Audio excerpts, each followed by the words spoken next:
Hey guys, welcome back to the Genesis Review Series. I'm your host Rocco, and today we're going to be taking a look at Genesis's fifth album, the epic, sprawling concept album, rock opera, magnum opus, whatever else you could use to describe it. The Lamb Lies Down on Broadway. That's right, the final Peter Gabriel era Genesis album, and widely regarded to be one of the best. If usually people consider Selling England by the Pound or this album to be the absolute apex of Genesis. And as I've said in previous videos, I think it really does come down to those three albums. Foxtrot being the quintessential progressive rock album. It has all the stereotypical elements of prog. Selling England by the Pound, which is just musical perfection and, arguably their best album musically coming from an objective standpoint. And then The Lamb Lies Down on Broadway, which is probably overall the most surreal, epic, and just creative Genesis album that they ever put together. And it's a controversial one, believe me. Like, this album right here was the band really saying, let's just go all out, do a full concept album, full with a well-developed storyline following a protagonist, and let's just go all out and do like a full-on rock opera, kind of in the vein of like Tommy or Quadrophenia or something like that, but much more surreal. And again, this album here is a controversial one because it seems like I'd say about 70% of the fan base considers this album like just a magnum opus, one of the greatest Genesis albums. And then there's like a good 30% of the fan base that finds this album slightly disappointing in the Genesis Peter Gabriel catalog. And I hate to say it, but I used to be in that category early on when I first heard the album. And I really want to make this review to kind of show how just re-listening to an album multiple times really does make a huge difference. I mean, when listening to a work of art. I mean, my opinion on this album has changed drastically over the years.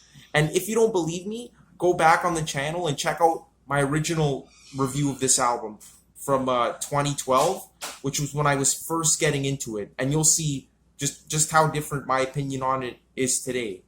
And I think the reason for that, we'll get into like the in-depth reasons why a lot of people consider this kind of a disappointing album. It really, what it boils down to is it's just so different than Selling England by the Pound in every single way. Just like Selling England by the Pound was different than Foxtrot, this is even more different. I mean, at least between Selling England and Foxtrot, there were some links, kind of like the Firth of Fifth. Firth of Fifth was kind of like a link between those two albums thematically. But on this album, there's very little linking this to Selling England by the Pound. I mean, it's a very different album. And we'll get into the reason why. And it's not just about the storyline.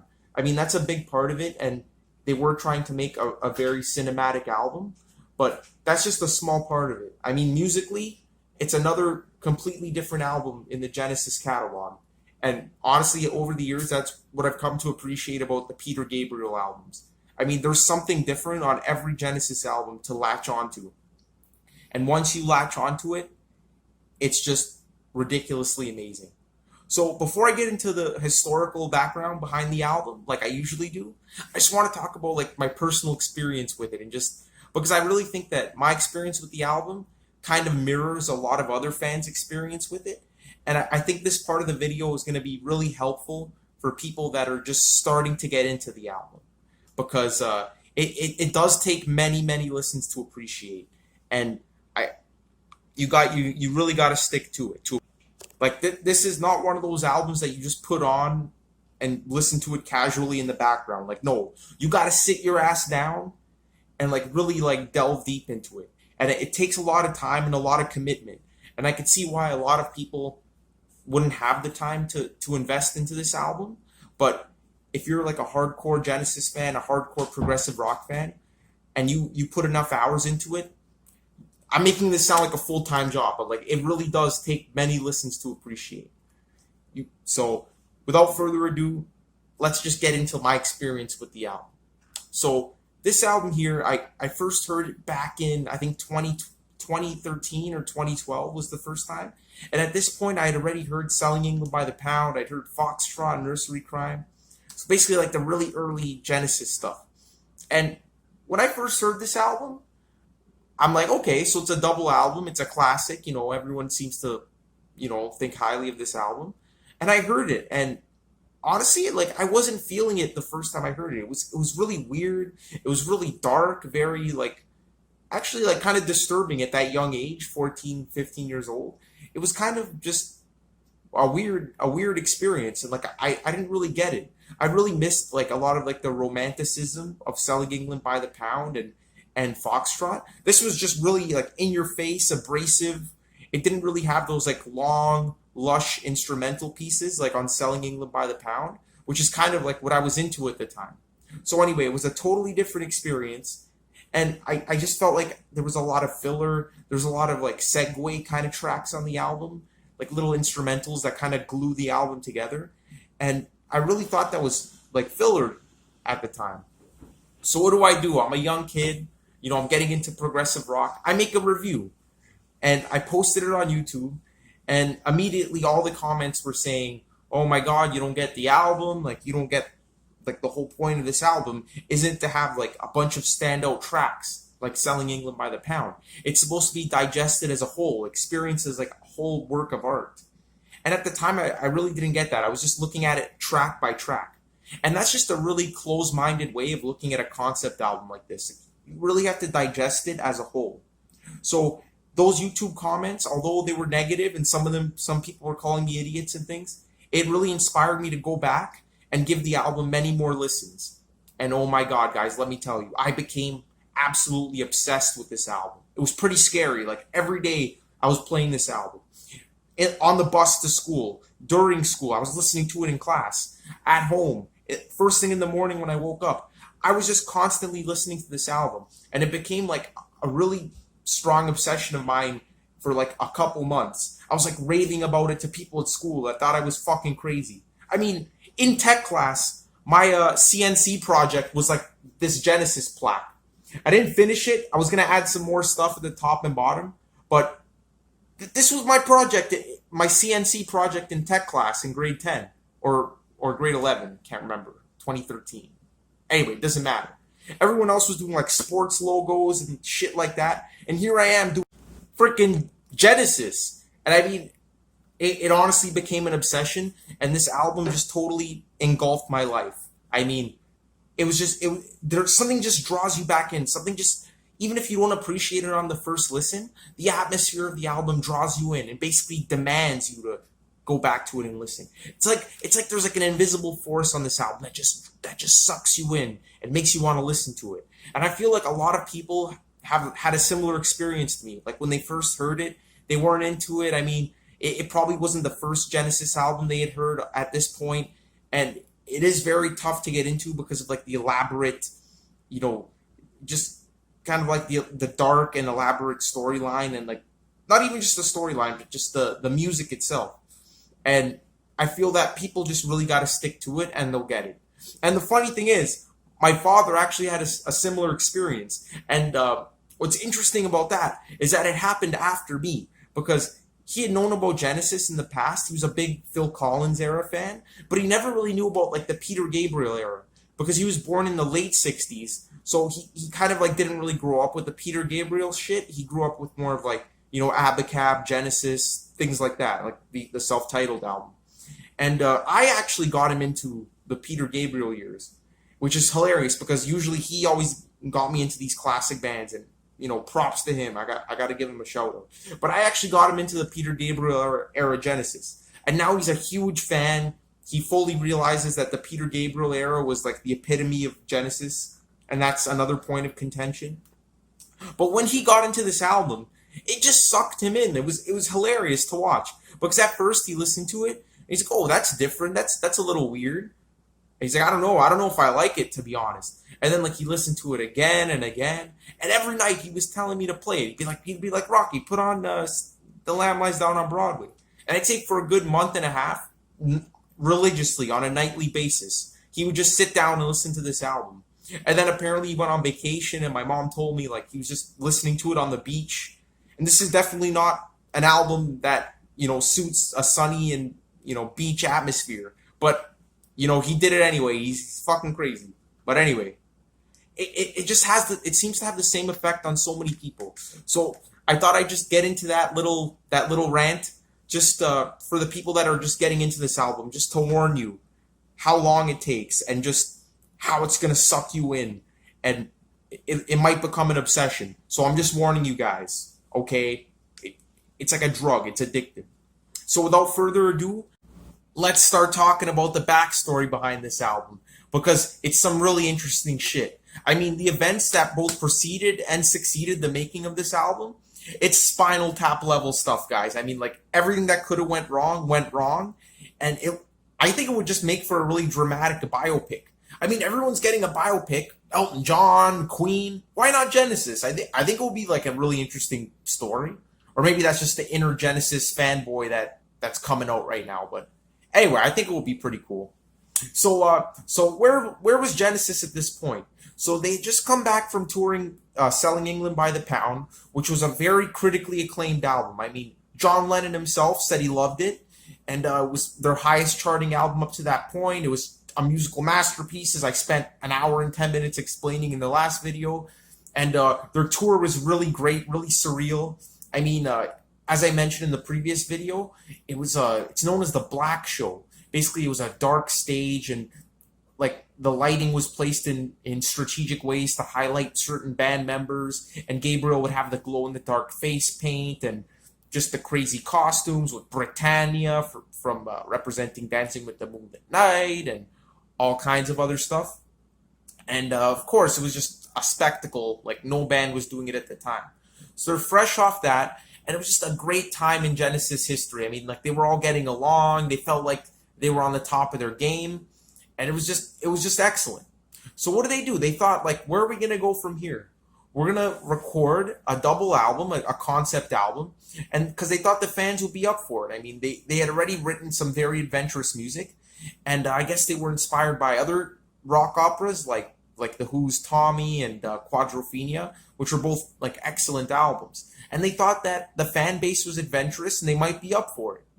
So they didn't really know what the storyline or the concept behind the album was going to be, but what they knew was that there really should only be one lyricist. And this later became a point of contention, but at first it seemed logical, because if you're going to have a concept, maybe like having too many lyricists in the band would kind of, ruin the flow with the concept. So Peter Gabriel decided, like, I'm going to be the main lyricist. I'll write the lyrics. You guys write the music. And we'll just put it all together and see what happens. So at first the band was okay with that. But soon enough, it would become a pretty serious point of contention. So they go to Headley Grange, which was the mansion that Led Zeppelin 4 wrote and recorded Led Zeppelin 4. And I guess Phil Collins really wanted to record there because he loved the drum sound that John Bonham got with When the Levee Breaks. And it was just, they wanted to get an organic feel in the studio with this album. So they went to Headley Grange, and funnily enough, it was a fucking mess. There were rats everywhere that wouldn't even run away. Like, they would just look up at you and you'd be like, hey, like, what the fuck are you doing here? And the rats were a huge problem, according to Phil Collins. It was just a pigsty. They had to spend a few days just cleaning the place, which is already hilarious. Like, just think of Genesis cleaning a fucking mansion. So, Steve Hackett, he swears the place was haunted.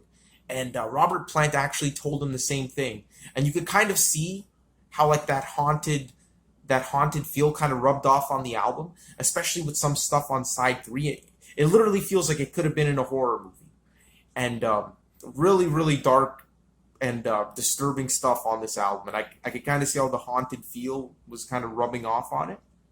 So anyway, they start recording, and their setup was weird, because you'd have the band writing the music and then presenting the music to Peter Gabriel, who would then try to write lyrics to complement the music based on his concept. And at first it was working out, but then later on, some of the band members were kind of writing their own pieces. Like, for example, Tony Banks had written the Lamia, and he wanted like a little bit more input with the lyrics on that song. especially because the lyricism was more of a democratic process before this album. And Peter Gabriel like told him to shut the hell up. He wanted to write all the lyrics to the album, and I guess that could kind of come across as being a dick move, a little bit coercive. I really think like that's the way it should have been. Like one lyricist, one concept. So it became a point of contention when band members started writing their own songs, and Peter Gabriel wasn't really budging with the lyrics, which he really believed in, and kind of created some tension with the band, especially because a lot of Peter Gabriel had been getting a lot of the media attention for his stage persona, and the media kind of treated Genesis as Peter Gabriel's backing band, which we all know is like the furthest thing from the truth. If anything, Tony Banks was actually the leader of the band. But anyway, so I guess that was adding on to the tension. And speaking of the concept of this album, I'm not going to go too in depth with it, but Peter Gabriel, we all know he's a very visual person. Like if you look at his costumes and just how he puts on a performance, he's a very visual person.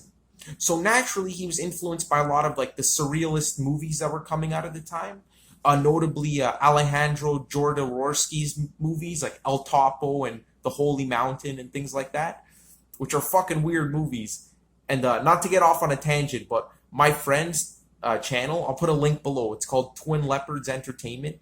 He reviews like a lot of these weird movies, and I think it's just a really interesting and well done channel. So if you're interested in that as well, check it out. Really, really great reviews. But Peter Gabriel was into all these weird movies, these surrealist films, and he kind of took inspiration from that for the storyline, as we'll talk about later. But funnily enough, in the middle of the writing sessions, William Friedkin, the director of The Exorcist, had contacted Peter Gabriel saying, like, I think you're a really interesting guy. I mean, I read your short story at the back of the Genesis Live album, and there's some pretty unique and interesting ideas. How about you come on board with my film crew and just, we'll just brainstorm some ideas. And Peter Gabriel was all for that because he loved all the visual crap. So he tells the band, like, yeah, like, I'm taking a break. I'm going off with this fucking William Friedkin dude, and we're going to, like, pitch some ideas for movies. And the band's there just recording The Lamb Lies Down on Broadway, and they're so into it. They're so intense. Especially Phil Collins, who had, like, the greatest work ethic of any progressive rock musician. And here you have Peter Gabriel kind of just leaving. And it was horrible. So he actually left for a bit.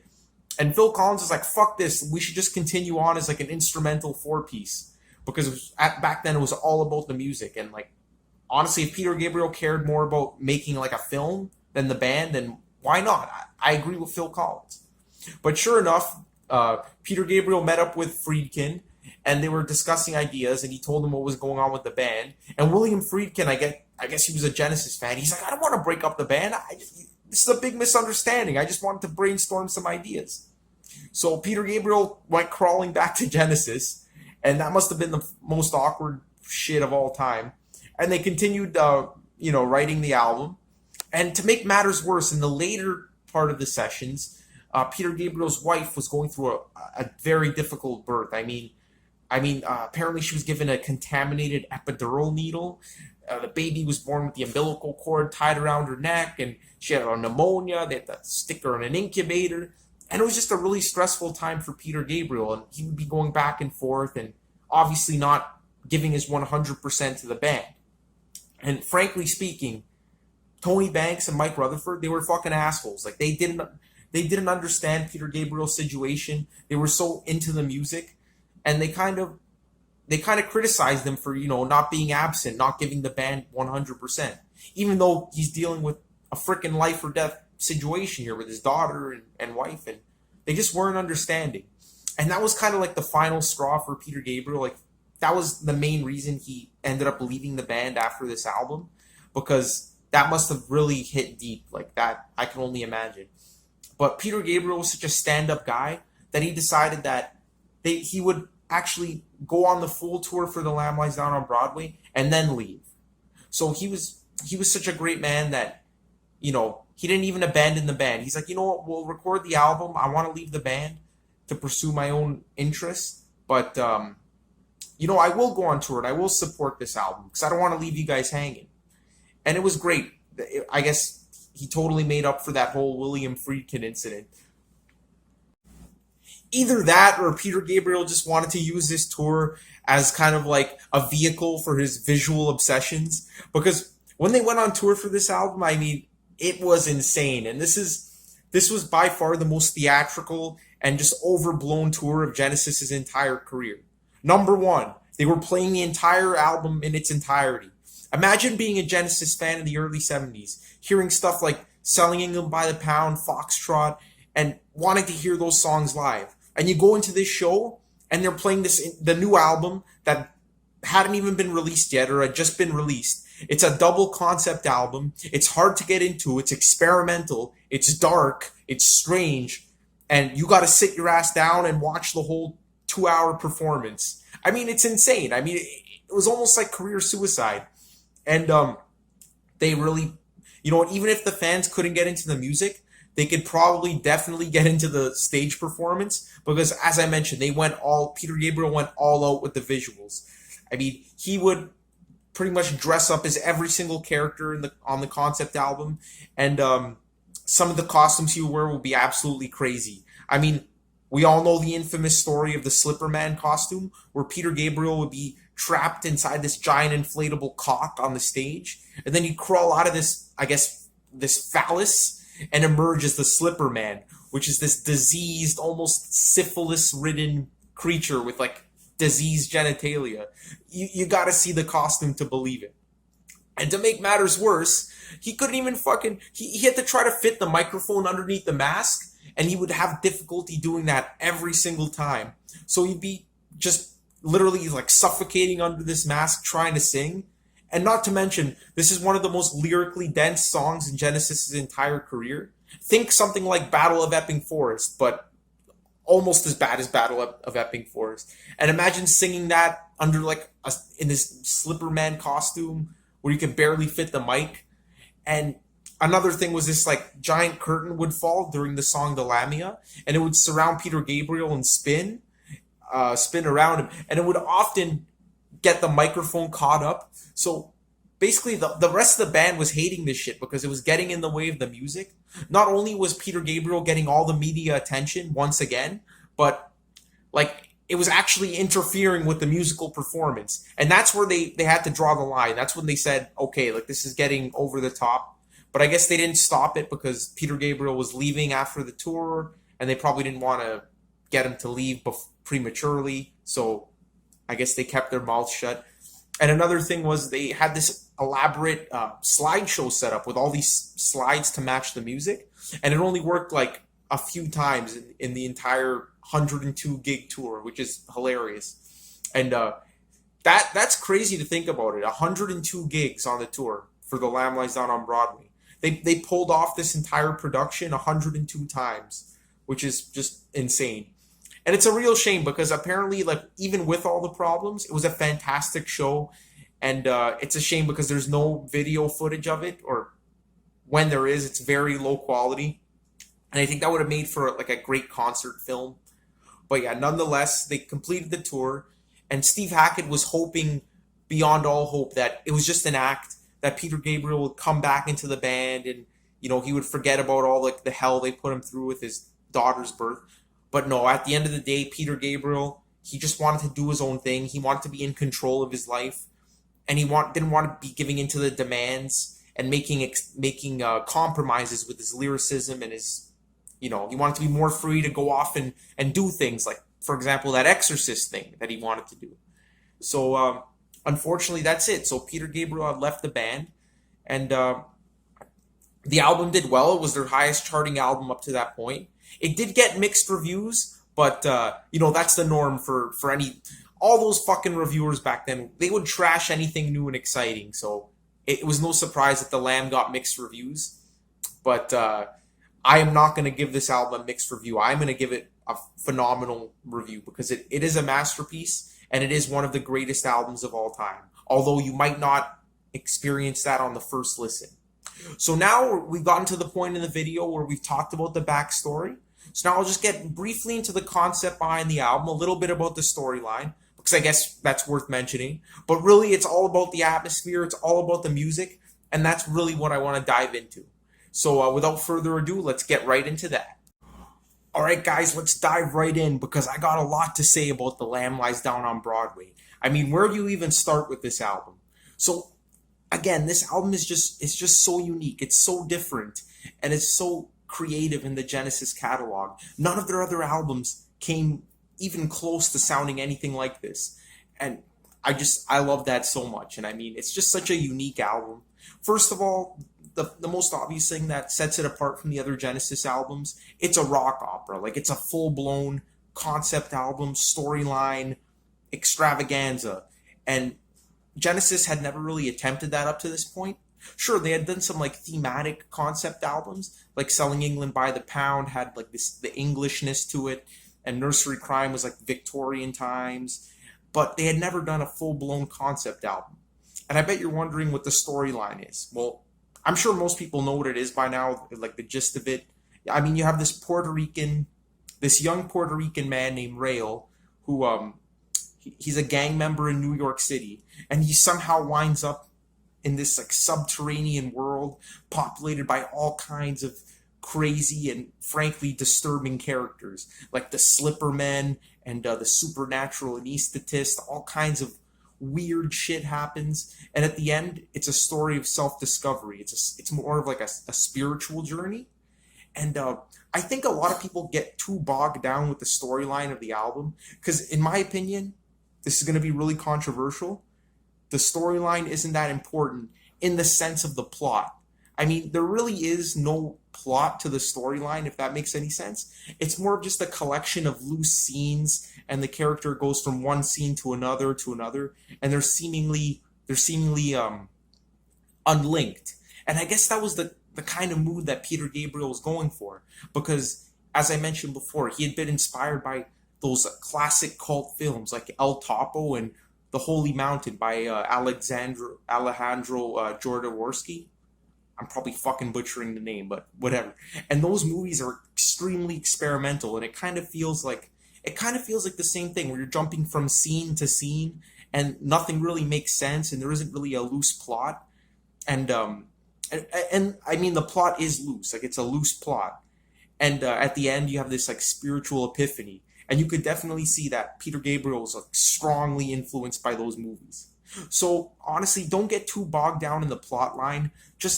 Just let the album take you away. Just let the imagery just envelop you, and let yourself just lose yourself in the crazy fantasy world that Peter Gabriel creates without worrying too much about what it all means and the fantasy and the plot line behind everything. Because really, just when you let that go, the album becomes really enjoyable. Because as Tony Banks pointed out, the plot line is like the weakest point of the album. And I really think he's missing the point. Like, it's not meant to be like an album like, for example, Scenes from a Memory by Dream Theater, or better yet, The Astonishing, where like the whole point of the album is to like get a story across. It's more about what happens in between. It's more about the journey than, the grand finale. So if it doesn't make sense to you guys, don't worry. That's the whole point. It's just supposed to be a surreal, like, just picture an art gallery where every single song on this album is just a weird scene in a vast art gallery. And that's the best way I think I can describe it. And what kind of art gallery would this be? I mean, if you really think about it, the album is very dark, very disturbing, and there are a few beautiful moments scattered throughout, but it's overall a very dark and abrasive album. Definitely the darkest that Genesis had written up to that point, and weird. That's the key word. It's a very, very weird album. I'm sure if they made a film of this album, which they fucking should have by now, it would be one of the weirdest movies ever made. I mean, it's just so strange, and that's its charm. The weirdness and the eccentricity in it really gives it like this unique feel, and you really have to listen to it to believe it. So I think this is the cinema fans Genesis album. If you're a fan of weird experimental movies, this is most likely going to be your favorite Genesis album. And I just want to give a shout out to the YouTube channel Nathaniel Barlam, who basically is like in the process of illustrating this entire album in a video series. And I just find the work that he's done incredible so far, and it really just brings that visual element to the album. So yeah, great work, man. Keep it up. So musically speaking, how does this album differ from the other ones? Well, the first thing you're going to notice is that this album is extremely dark compared to the other albums. You don't have those like light 12-string moments. It's pretty bleak, disturbing, and experimental. I mean, it has a heavy keyboard. It's a heavy synth album. It has a lot of weird keyboard sounds, very abrasive and short instrumental passages, in contrast to like the long, expansive, pastoral and just jazz fusiony sections that we saw in Selling England by the Pound. This album's very compact, and the songs don't overstay their welcome. I mean, most of the songs here range from like 2 to about 5 minutes, and there's only a couple songs that extend into the epic length. Like, for example, In the Cage and The Colony of Slippermen, I believe, are the two songs that exceed 6 minutes in length. And that might be a reason why a lot of Genesis fans weren't huge on this album at the time, was because you never really get that expansive feel where the instrumentals just, take their time to develop and build up to amazing crescendos and climaxes like we saw on previous albums. This album here is just really straight to the point, where again each song kind of represents a scene in this surreal storyline, which I personally love. If you look at the album as a whole, it's a complete masterpiece. I mean, everything just fits perfectly into place, and it's just great. And I think the people that criticize it for that are really looking at track by track, in the sense of like, oh, how good is this song? And then you listen to it and you're comparing it to like Supper's Ready or something like that. You can't do that with this album. You really have to listen to the whole thing and just absorb it as a whole. And although the songs are short and to the point, the musicianship is as fantastic as ever. I mean, this has some of Tony Banks' greatest moments on the synthesizer and piano. I mean, he's just on fire. Steve Hackett does shine at points. He doesn't have as many standout moments as The Lamb Lies Down, Selling England by the Pound. But when he shines, let me tell you guys, he really shines. And of course, the rhythm section is just ridiculous. Phil Collins even admitted that this was the height of his drumming. And that takes a lot of character to admit that you reach your peak back in 1974 when this album came out. So that's a testament to Phil Collins' character right there from when he said that. And again, it's just, tonally speaking, it's very dark, and you do have some light moments scattered throughout, but overall the album just feels very abrasive, and that was done on purpose. They wanted to get as far away from like the pastoral kind of classical themes that they had developed on Selling England, and they wanted to really make an abrasive, industrial sounding album. And don't get me wrong, there still are moments of those classical pieces just peppered throughout the album, and it gives it a really unique feel, like when you least expect it. But for the most part, a lot of the songs just punch you really hard, and there's just some really, really intense moments. Their most intense album by far, and their weirdest. I think I already mentioned that a few times. So I'm rambling on, but it's just very hard to describe the feel of this album. It has a little bit of everything from Genesis's career, but definitely their hardest hitting and their heaviest and most, I guess you could say, American album by this point. So, and their most experimental. Definitely their most experimental musically. I mean, they were really doing a lot of strange things on this album that they had not attempted at this point in their career. I mean, there's even an improvisational jam called The Waiting Room on the album. And a lot of effects on like Peter Gabriel's vocals and even the instruments themselves that just give them this really sharp and again, I'm going to use the word abrasive, but this really like abrasive feel. Like all the romanticism has just been like sucked out of the album. And when there is romanticism at like different points there is its fair share of romanticism, don't get me wrong. But overall, it's much sparser, much bleaker, and much darker than all of the other Genesis albums. And I'm glad that Peter Gabriel kind of pushed the band in this direction, because when they were pitching ideas for the concept, Mike had suggested an album based on The Little Prince, which was a classic novel from the 1800s. And that would have been another pastoral kind of like folksy 12-string kind of thing. And Peter Gabriel was like, nah, screw that. We got to do something completely different. We can't have anyone comparing this to Trespass or Selling England by the Pound. We got to just step outside of our comfort zone and just do something extremely hard hitting, extremely experimental, and on the edge. And we're going to push people's sanity to its absolute limits. And thank God Peter Gabriel had that, that spirit, because the album just came out so different and so unique, and definitely one of the best and most creative albums of all time. And now another thing I hear about this album is that people say it should have, all those like little instrumental segue tracks should have been spliced out, and the album should have been made into a single album, like kind of selecting the best tracks and putting it into a single album. And I'm a hypocrite, because I used to think that as well back in the day, but I really don't understand that. I mean, again, these are the people that are really like dissecting the album track by track. But I love those instrumental songs. I mean, it gives the albums another layer of atmosphere, another layer of just, it gives it like that cinematic feel, when you have those like little segue tracks spacing out like the songs with vocals. And people criticize side 3 of this album for being like particularly void and full of filler tracks. And I think they're full of shit, because the Lamia's on that side, Anyways on that side. That side 3 of this album is what actually makes the album. It gives it like its creative edge. And I mean, I just don't understand that criticism at all. It's perfect the way it is. It's just an experience. Again, like, you really have to experience this album and let it suck you in. Let it just let yourself go and sit back and listen to the album.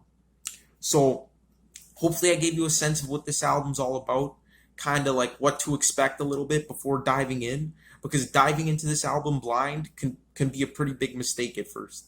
So now we're just going to be talking about the individual tracks. I don't want to spend too much time going on each track, because there's like 20 something tracks, but I'll give you like a little flavor of what each track brings to the album and how each track really does deserve to be on the album. This is no single album, guys. This should have been a double album, and it is. So without further ado, here we go.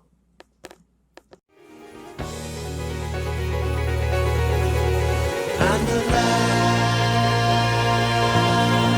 lies down on Broadway.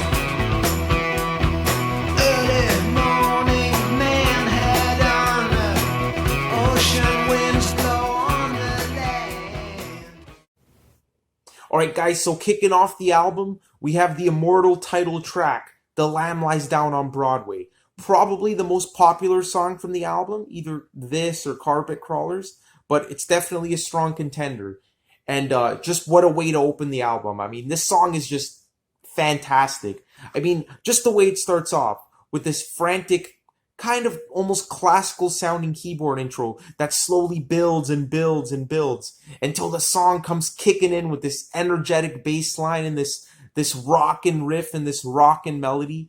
I mean, it's such a high energy, high octane song, especially for Genesis. And again, that keyboard intro is just one of Tony Banks's best moments, in my opinion. It's crazy to think how a rock band could come up with something so complex, so creative. I'm telling you guys, it's up there with like Beethoven and like the great symphonic masters of the past.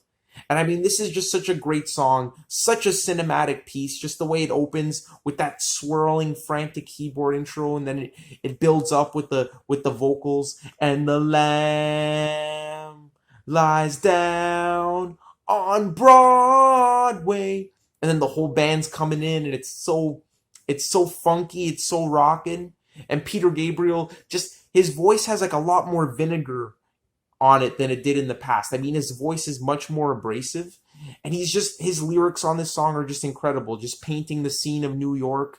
Rail, the protagonist of the album, he's up to all these crazy shenanigans, like spray painting in the subway, and it's just a really cinematic, really upbeat, energetic song. And then it even segues into the Carpet Crawlers theme, which would appear later on the album. That's just a beautiful little breather right in the middle of the song. And it's just great. Again, so energetic, so rockin' compared to anything they did before. And I love it. It's a great opener. A lot of people consider this like a weak point on the album because it's just people think of it as a straightforward rock song.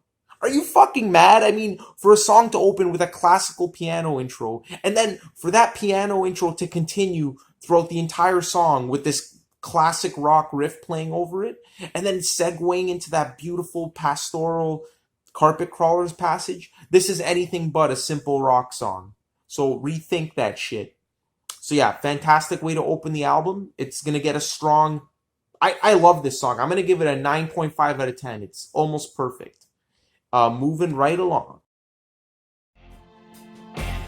Ku Klux Klan serve hot soul food, and the band plays in the mood. The cheerleader waves a cyanide wand. There's a smell of peach blossom and bitter almond. Alright guys, so I'm going to be lumping track 2 and 3 together. Fly on a Windshield and Broadway Melody of 1974. Because they're both songs, like many of the other tracks on the album, that just segue perfectly into each other. And you can't have one without the other. It's like the yin and yang. And guys, let me tell you, this might come as a surprise, but these two tracks are probably are considered one of my favorite Genesis songs of all time. Like, we're talking like top 10 here. I mean, these songs here are just incredible. I mean, they make the hair on the back of my neck stand up every single time. And I mean, they're just placed perfectly on the album right at the beginning. Because, like, they really suck you in. Like, they really grab your attention and just make you realize how diverse this album really is and how atmospheric.